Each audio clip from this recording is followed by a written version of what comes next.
गांव समाज के लोग बुझते तो की कहते भाई भाई में पटरी नहीं खा रहल छी हैं। अपन बाबूजी के नाम कते रोशन छले जे कोई अंगुरी नहीं बतेलके, अपनों दोनों भाई के अंगुरी कोई नहीं बतेने हेते। लेकिन आब तो घर में की न की भए रहल छै, एके गो अंगना में 2 गो पूजा भ रहल छै।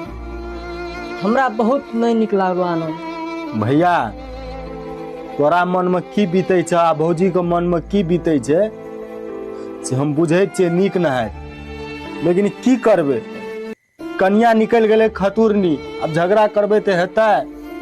हम नहीं बुझे छियै भैया तोरा मन में कते दुख छ नहीं छ। ठीक छै भैया रह, हमरा घर में नहीं हेतो रह। सुन बुआ सुन आनंद सुन, अपना आर के दोनों भाई में कहियो खटपट नहीं भेलो।